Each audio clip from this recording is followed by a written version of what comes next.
Bienvenue sur Teach, votre rendez-vous de maturité. La parole de Dieu descend de la tête au cœur, du cœur à l'action. La parole de Dieu nous transforme et notre façon de la vivre confirme qu'elle est authentique. Cette semaine, on va parler de quelque chose de très crucial. On va se poser la question et y trouver des réponses. C'est quoi la question fondamentale? C'est comment Jésus nous a-t-il sauvés? Qu'est-ce qu'il a fait exactement?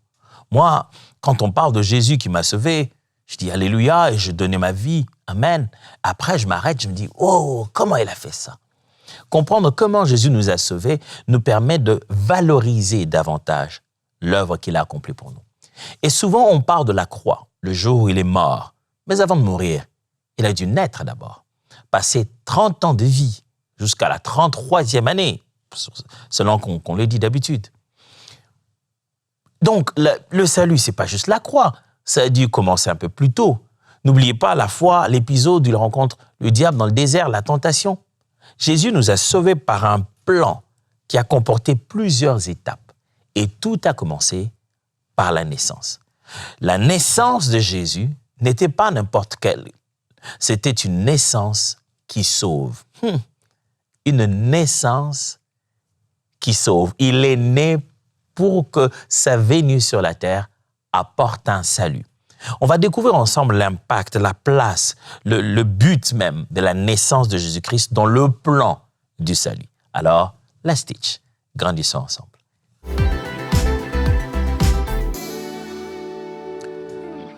Je ne sais pas si tu t'es demandé une fois pourquoi Dieu n'a pas juste parlé du haut des cieux et dire allez, soyez sauvés. Pourquoi Jésus n'est pas venu comme quand il reviendra? Tu vois, il reste dans l'air et voilà, on monte. Mais il est venu, et il n'est pas venu juste un adulte qui marche dans la rue et que les gens touchent comme ça, qui brille des lumières. Non, il est venu naître de façon fragile, être un bébé dépendant. Ah bah, franchement, je regarde les bébés, j'ai dit, il n'y a pas d'être aussi dépendant. Et je me dis, oh, j'étais comme ça moi aussi. Il y a des jours j'envie les temps où j'étais bébé. Il y a des jours j'envie pas du tout. Je dis, oh, c'était bien me porter. Mais en même temps, je dis, oh, combien fragile j'étais. Si vous de tomber là, toute la tête allait se fracasser. Imaginez-vous que le salut de l'humanité, contenu dans cet être de chair en ce moment-là, quand Christ s'est fait chair, devenir aussi fragile qu'un petit bébé. Waouh! Ça devait avoir un but. Il devait y avoir une raison pour qu'il vienne dans ce format-là. Vous savez, surtout quand c'est en période de Noël. Allez, je ne vais pas entrer dans ça, mais souvent on aime fêter, penser à la naissance de Jésus en fin d'année. Surtout en cette période-là, vous voyez dans plusieurs maisons des crèches. Par-ci, crèche par-là. On montre. Des fois que, il faut dire vrai, depuis un moment, les crèches ont même disparu de décoration des gens. Parce que Noël, pour certains, ça ne signifie plus la même chose. Mais même cette crèche, cette étable-là, ce n'est pas juste un décor. Cette mise en place-là, on voit Joseph, Marie, le bébé Jésus, la crèche, les tables. Des fois, on y met les mages. Et des fois même, on y met les bergers dehors. Ça, là, c'est les débuts du salut. Les saluts de l'humanité commencent à ce moment-là. C'est à ce moment-là que les anges chantent, pas à la croix. C'est au moment où il naît que les bergers voient des anges en train de chanter « Gloire à Dieu au plus haut des cieux ». C'est à ce moment-là qu'ils chantent Hosanna. Ils n'ont pas attendu la mort, non. C'est à la naissance qu'ils ont chanté. Vous vous souvenez de Siméon, de Anne, les prophètes et prophétesses ils ont accueilli le bébé Jésus. C'est là des gens qui ont dit « Le salut d'Israël est arrivé ». La naissance du Christ, ce n'est pas juste une naissance normale. C'est une naissance qui sauve. Jésus est né pour nous ramener auprès du Père. C'était pas seulement ce qu'il allait enseigner, mais il fallait d'abord commencer par le vrai commencement qui est naître. Il fallait d'abord qu'il existe physiquement en forme de chair. Jésus est né aussi pour s'identifier à nous, pour qu'on voie combien ce qu'il va faire, on n'aura pas de raison de dire « Non, c'est impossible, on ne peut pas le faire, lui il était descendu du ciel tout frais ». Non, il voulait tellement s'identifier aussi à nous. La naissance de Jésus montre combien Dieu est venu tellement proche de nous qui le confirme et qui ne peut pas nous abandonner. Alors, lisons quelques textes avant que je partage avec vous 3 idées majeures qu'il faudra retenir sur la naissance de Jésus dans le plan du salut pour sauver l'humanité. Premièrement, Luc chapitre 2, versets 10 à 11. Luc chapitre 2, versets 10 à 11. Mais l'ange leur dit, « Ne craignez point, car je vous annonce une bonne nouvelle qui sera pour tout le peuple le sujet d'une grande joie. C'est aujourd'hui, dans la ville de David, il vous est né un sauveur qui est le Christ, le Seigneur. » Je vous ai parlé de cette histoire, justement, des bergers qui reçoivent un message. L'ange de Dieu leur parle. Il dit, aujourd'hui, est né le Sauveur. Vous imaginez, le jour de votre naissance, c'est pas vos parents qui écrivent à leurs amis et connaissances, enfin, il est né. Vous savez, aujourd'hui, avec la technologie, on envoie un petit message. Des fois, j'ai des messages, on écrit, je m'appelle, ils mettent le nom du bébé. Je viens de naître avec autant de... Oh, c'est tellement mignon.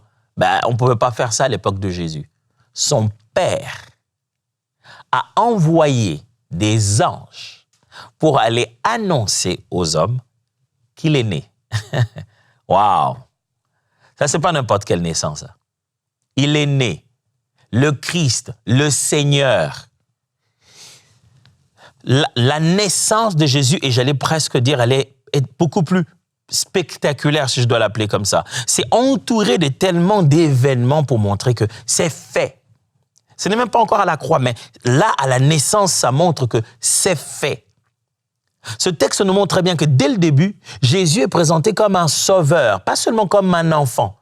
La Bible dit, tout à l'heure dit, c'est aujourd'hui que dans la ville de David, il vous est né un sauveur, pas un enfant.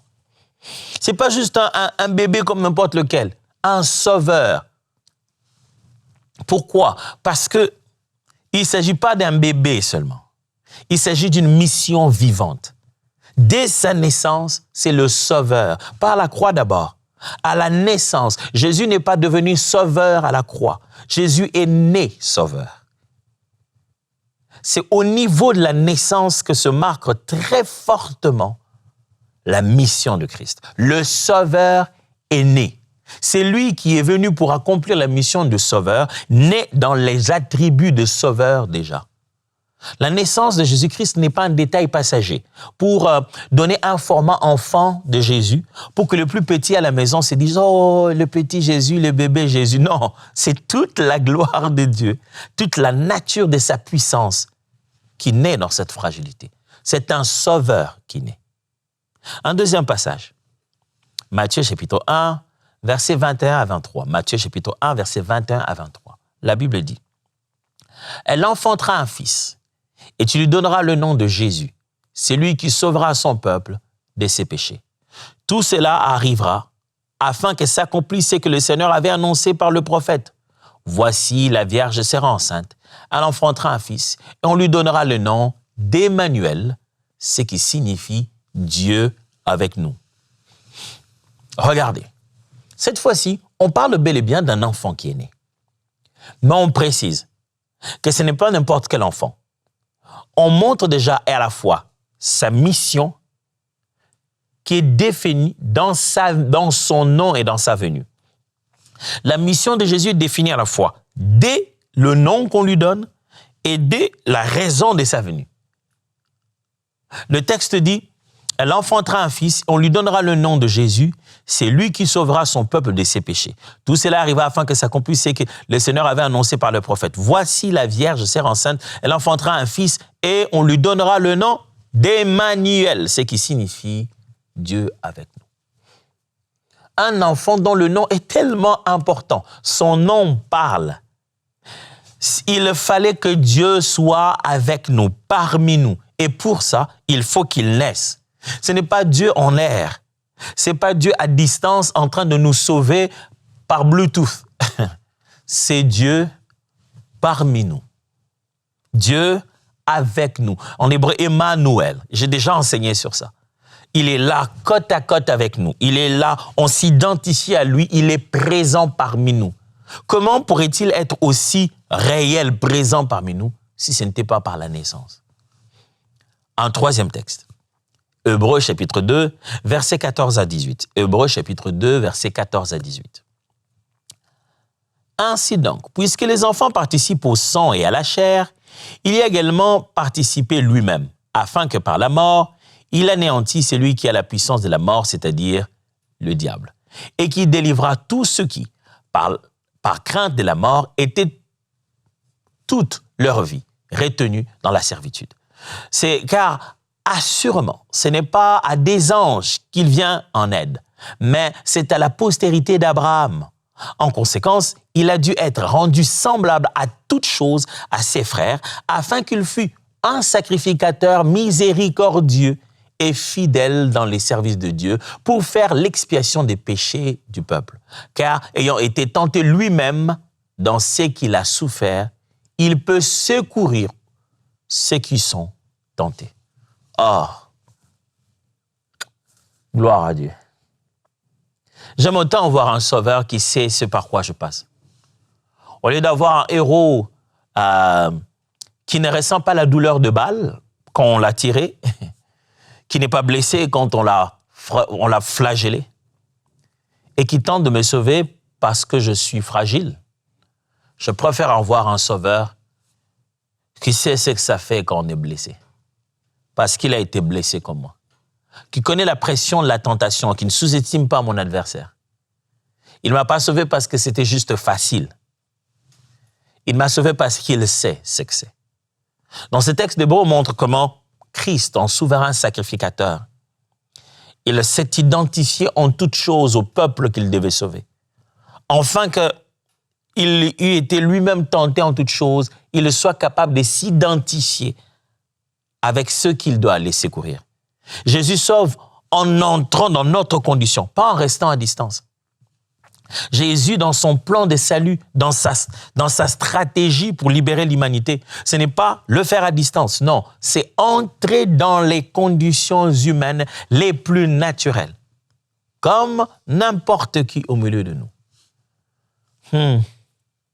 Je crois que si le voisin de Jésus, juste le voisin de la maison d'à côté, savait qu'à la porte à côté, le garçon qui grandit là-bas, c'est Jésus, et qu'il sera ce Jésus que nous connaissons. Je crois que si les amis d'enfance qui ont joué avec Jésus, savaient que Jésus, j'imagine qu'on l'appelle en cours de rue, les amis l'appellent, hey, Yeshua, peut-être qu'eux aussi faisaient les diminutifs, ils l'appelaient Yesh. Si les amis savaient qu'on joue avec le sauveur de l'humanité, peut-être qu'ils auraient écrit des livres dès l'enfance. Un jour, je jouais avec Jésus, il est marché, Jésus est tellement gentil. Ce jour-là, Jésus s'est fâché parce que on aurait eu des histoires de tout sens, de toute direction. Mais personne ne pouvait même imaginer. Même le diable, à un moment, il a hésité. Il dit, si tu es vraiment le Fils de Dieu, transforme un peu le pire un peu. Mes amis, la force du plan du salut commence déjà dans la naissance. La façon, la raison de naître, ça commençait déjà à tout accomplir. La naissance a été très, très annoncée, très, très publiée par les prophètes. Il allait naître. On attendait la naissance, même pas la mort. Si bien que le peuple d'Israël n'a pas pu reconnaître le Messie. Pourquoi? Parce qu'ils n'attendaient pas la mort, ils n'attendaient pas l'homme de souffrance. Ils attendaient d'abord naître, voir et se rendre compte qu'il va vivre une vie glorieuse. Et on sait que c'est lui le Messie. La naissance qui sauve. 3 vérités à retenir. Premièrement, proximité. Dans la naissance qui sauve, il y a 3 grandes vérités à retenir. Retenez d'abord la vérité de la proximité. Ça signifie quoi? Dieu vient vers toi avant que tu ne puisses monter vers lui. C'est ça le message de la naissance de Jésus. Jésus dit, avant de vous appeler ici, le Père m'envoie vers vous. J'aime quand le disciple demande, mais montre-nous le Père, comme ça on ira carrément vers lui. Il dit, celui qui m'a vu a vu le Père. Il a dit, depuis tout le temps que je suis avec toi, tu m'as dit aujourd'hui, montre le Père. Montre-moi le Père. Celui qui m'a vu a vu le Père. Il dit, le royaume est au milieu de vous. Jésus-Christ est venu vers nous pour montrer comment Dieu descend jusque vers nous avant de nous faire monter vers lui. La naissance de Jésus, c'est l'expression de cette humilité. Elle est si incarnée que même l'endroit où il naît est rempli de simplicité. C'est vraiment descendre jusque là où nous sommes, afin de nous prendre et nous faire monter vers Dieu. La proximité. Je vais être à côté d'eux. Je vais être parmi eux. Je vais vivre comme eux. On sera semblable. Ouf, quel honneur. Aujourd'hui, nous sommes dans un ère où quand quelqu'un de grand, un dignitaire, un politicien, un notable, un homme riche, quand il fait un geste de proximité à la population, ça doit être filmé, reconnu, présenté comme de l'humilité ou de la simplicité. Et Dieu alors, mangeant les pains faits des mains d'hommes, limité à prendre une barque pour quitter un endroit ou un autre, porté comme un bébé que l'on doit nourrir. Waouh! Il n'y a pas plus forte expression de proximité. Les saluts commencent quand Dieu s'approche. C'est ce que Jésus veut nous montrer ici par cette proximité. Dit l'homme est sauvé quand Dieu fait la démarche vers lui, quand Dieu s'approche de lui. Et le pattern est là dans la Bible. Depuis le jardin d'Éden, l'homme a commis une bêtise, il s'en va se cacher. Il entend Dieu dans le jardin, réaction, au lieu de courir vers lui, dit « Père, justement, j'ai pas pu tenir à ce que tu m'as dit ici, le diable m'a menti. » Non, par contre, il se cache. C'est Dieu qui va le chercher. « Oh, où es-tu » Ça a toujours été ça. C'est lui qui vient nous chercher. La naissance de Jésus veut dire Dieu veut nous chercher. Jésus vient naître dans un contexte réel pour sauver le réel. C'est pas de l'utopie là. C'est pas lui va naître dans une autre dimension, il va transférer son salut. Non. Il est né en homme pour sauver les hommes. Proximité.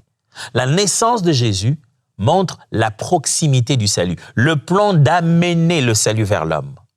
Deuxièmement, retenez dans cette naissance qui sauve, deuxièmement, l'identité. Identité, par là, j'entends que Emmanuel, dont je vous ai parlé tout à l'heure, signifie Dieu avec nous, pas Dieu contre nous. Jésus-Christ nous montre par ce qu'il est dans sa venue, la nature même de Dieu qui vient nous visiter. Dieu est venu pour rester avec nous. Il n'est pas venu pour nous condamner. Il est venu pour nous accompagner, nous soutenir, pour nous relever. Il n'est pas venu pour nous dire, voilà, homme, pécheur, regarde ce que tu fais, tu mourras en enfer. Non, il est venu pas pour dire, je vais déposer un jugement. Non, il n'était pas né pour les jugements. Il allait être pierre d'achoppement, scandale pour certains, mais il n'était pas né pour le jugement. Le jugement allait venir après. Il était né pour être avec nous, pour venir à notre secours. Dieu s'est approché pour qu'il n'y ait plus ni peur ni distance. Par Emmanuel, Dieu efface la distance entre lui et les hommes. La distance créée par le péché, par l'iniquité, Dieu dit, je crois que si on continue cette relation, l'homme ne viendra jamais. Il ne pourra jamais traverser jusqu'ici. C'est à moi d'aller vers lui. Emmanuel, c'est la fin de la solitude. Nous ne sommes plus seuls. Dieu est avec nous. Vous savez ce que ça signifie? Ça signifie que dans un combat déséquilibré, avec un être aussi expérimenté dans le mal que Satan, manipulant les hommes à se cogner les uns contre les autres, dans l'inconscience du monde spirituel qui nous entoure et des activités de l'invisible, nous pataugeons dans une manipulation orchestrée par des conciliabules nocturnes. Et là, dans notre camp, nous sillons des coups.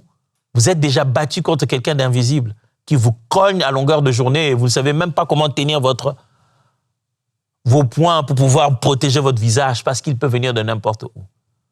Et vous êtes seul jusqu'à un moment où quelqu'un vient avec vous. Oh, gloire à Dieu. Emmanuel, Dieu est avec nous.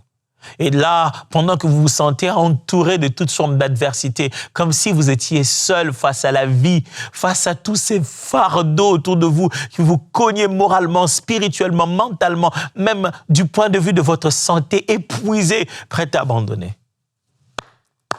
Un fils nous est né. Emmanuel arrive. Mes amis, sa venue sur la terre, oh, c'était plus qu'une belle naissance d'un beau petit garçon. Emmanuel, Dieu est avec nous. À cause de cela, parce qu'il a marché dans les rues de Jérusalem, de Galilée, piétinant la terre des hommes, visitant l'humain dans son déboire, Dieu nous a prouvé qu'il est avec nous. Christ est la preuve que Dieu est avec nous. Quel niveau d'identification? Ça montre l'identité du Dieu à qui nous avons affaire. La naissance de Jésus montre l'identité du Dieu à qui nous avons affaire. Mais ça montre aussi une troisième chose. Ça montre aussi la mission. Il est né pour sauver. En fait, la crèche, quoi qu'elle soit crèche, elle pointe à la croix, en fait. Même au jour de sa naissance, sa mission est claire. Il est né pour sauver. Le jour où il est né, c'est pour sauver. J'aime quand Paul Baloche chante, et la version française dit, il est né pour mourir. Il est né pour qu'un jour il meure. Above all. Il dit, il est né pour mourir. Au-dessus de toute puissance, au-dessus. Il est né pour mourir. Rejeté tout seul comme une rose. Il est né, le jour de sa naissance, ça annonce déjà que sa mission, c'est pour qu'il meure à la croix de Golgotha. Jésus est né pour porter ce que toi, tu ne pouvais pas porter. Il est né pour ça. Je ne sais pas si ça vous est déjà arrivé de voir quelqu'un et de voir qu'il fait mauvais emploi de choses que vous lui avez données. J'ai vu des vidéos comme ça sur Internet, quelqu'un a une brouette, il essaye de porter des sacs et on lui dit hey, « descends les sacs, mets-les dans la brouette et conduis ». Ah, il a compris. Il prend les sacs, il les descend, il les met dans la brouette et il tente de porter et les sacs et la brouette. N'est-ce pas que c'est ridicule comme vidéo? Mais qu'est-ce que c'est mauvaise utilisation de choses? Tu as de quoi? La brouette est faite pour porter le sac. Mes amis, Jésus est né pour porter nos fardeaux et nos péchés sur lui pour nous sauver. Tu ne peux pas encore tenter de faire ça. Tu ne peux pas encore tenter de porter pour toi-même. Tu ne peux pas avoir Jésus et ne pas faire bon usage de sa venue. Il était né pour ça. Il n'y avait pas autre chose à faire. Il était né pour que toi, tu ne sois plus dans les souffrances. Il était né. Il est venu sur la terre. Il était né pour que tu ne continues pas cette qualité de vie que tu as, pour que Dieu te donne, pour que par lui, tu reçoives tout le don précieux de Dieu, de la grâce et du pardon. C'est pour ça qu'il était né. Il n'y avait pas autre chose à faire. Il était né pour ça, pour te donner victoire au-dessus de la mort et du péché. C'est pour ça qu'il est né. On met les sacs dans la brouette, on met nos fardeaux sur Jésus. C'est pour ça qu'il était né. Waouh, quelle naissance intense. Rien qu'en parler, moi-même, je suis tellement passionné, ravi. Et Jésus est né pour ça. Seigneur, je te bénis de ce que tu étais né pour ça. Tu n'as pas juste apparu pour qu'on ne sache pas que tu viens juste d'un monde supérieur et tu peux tout. Mais tu es né, tu es passé par la même voie que nous. Et avec une mission, tu ne t'es pas né que pour grandir, tu étais né pour mourir. La finalité était connue. Nous vivons, nous savons que nous allons mourir, mais tous les jours, nous n'avons pas conscience que nous sommes nés pour mourir. Nous naissons en disant, nous sommes nés pour grandir, faire la vie, nous marier, avoir nos enfants. Quand on commence à penser à la mort, on s'est dit, oh, je vieillis, ça va être un moment tragique. On pense que notre mort, ça sera un problème, on va perdre nos proches. Mais toi, tu étais juste né pour mourir. Je te rends grâce pour ce sacrifice énorme. Ce plan stratégique que l'ennemi n'a pas vu venir, quelqu'un qui est né pour mourir. Oh, gloire à Dieu. Sa mission, c'est qu'il était né pour mourir, pour nous sauver. Jésus, c'est le sauveur qui n'est pas venu pour juste admirer notre vie. Jésus n'est pas venu pour dire « Ah, waouh, quel privilège! Moi aussi, je suis un homme. Waouh, la vie des hommes, c'est bien. Hein? » Non, contrairement aux anges déchus qui regardent les femmes, les filles des hommes et qui, d'une certaine manière, envient. Jésus n'est pas venu par envie. Il est venu pour sauver, pour nous sortir de la mort et du péché. Qu'est-ce que j'enseigne cette semaine? J'enseigne comment Jésus nous a sauvés. Le processus, l'ensemble des choses que Jésus-Christ a faites pour amener salut dans l'humanité. J'enseigne aujourd'hui que sa naissance était une naissance qui sauve. Je nous ai appris que Jésus-Christ, en naissant, déjà par sa naissance, accomplissait le grand plan de Dieu. Tout a commencé là. Dieu s'approche de nous. Ça montre la proximité. Emmanuel, Dieu au milieu de nous, ça montre l'identité de Dieu qui vient de se révéler. Et il est né pour sauver, pour restaurer. Ça parle de sa mission. Voici un challenge que j'aimerais vous donner avant de prier pour vous. J'aimerais vous défier en vous dire, si Jésus est Dieu avec nous, il est Emmanuel, quel domaine de ta vie vas-tu lui ouvrir concrètement cette semaine? Quel est le domaine de ta vie où tu te diras, je te veux ici avec moi? Y a-t-il un aspect de ta vie où tu as l'impression qu'il n'est pas avec toi? Tu dis, mais Seigneur, tu es ici avec moi. Mais comment là, je ne te vois pas avec moi? Quel est ce domaine où tu veux lui dire, Seigneur, je crois que c'est de mon côté. Je te laisse. J'ouvre la porte. Emmanuel, sois là avec moi. Jésus n'a plus besoin de renaître aujourd'hui. Une seule naissance a suffi. Et le message fort de sa naissance court jusqu'aujourd'hui. Dieu est venu jusque là où nous sommes. Je voudrais, avant de finir, prier avec vous. Et j'aimerais que Amen soit la dernière phrase qui va finir la session d'aujourd'hui. C'est pourquoi je commence déjà par dire du fond de mon cœur, merci à tous les partenaires qui ne cessent pas de collaborer avec nous et de travailler avec nous. Vous soyez d'Afrique, de l'Europe, d'Asie, vous soyez de l'Amérique, de l'Australie, où que vous soyez, d'où que vous veniez, merci pour ce que vous faites pour cette chaîne et pour cette grande mission. MCI TV, c'est plus qu'une chaîne de télé, c'est plus qu'une chaîne câblée, c'est plus qu'une chaîne sur YouTube. C'est une mission. C'est un cheval sur lequel Jésus-Christ va des lieux en lieux, faisant du bien aux hommes. Et merci pour votre contribution et votre soutien. Alors, j'aimerais prier pour vous, pour que l'œuvre accomplie par Christ, la stratégie divine, la sagesse infiniment variée de Dieu, qui s'est conjuguée dans les différentes étapes de son existence, vous profite à 100%. Prions. Ô toi qui es né au milieu des hommes comme l'un des leurs, pourtant Dieu fait chair. Tu es venu par une stratégie qu'aucun ne pourrait soupçonner, même le diable n'a pas vu venir. Mais tu es venu comme tout le monde, par le chemin de tous les humains. Mais de là, tu as tout bouleversé. Fais que ton sacrifice n'eût pas été vain, que le risque de ta venue ne soit pas détérioré et que ça ne manque pas de valeur au milieu de nous. Fais que cet investissement profond et grand que tu as fait de naître parmi nous produise dans nos cœurs une repentance sincère et nos consciences de ton sacrifice et bouleverse notre monde. Nous mette à cœur l'importance de partager cette bonne nouvelle. Un fils nous est né. Un sauveur nous a été envoyé. Au nom de Jésus. Amen. Dieu vous bénisse.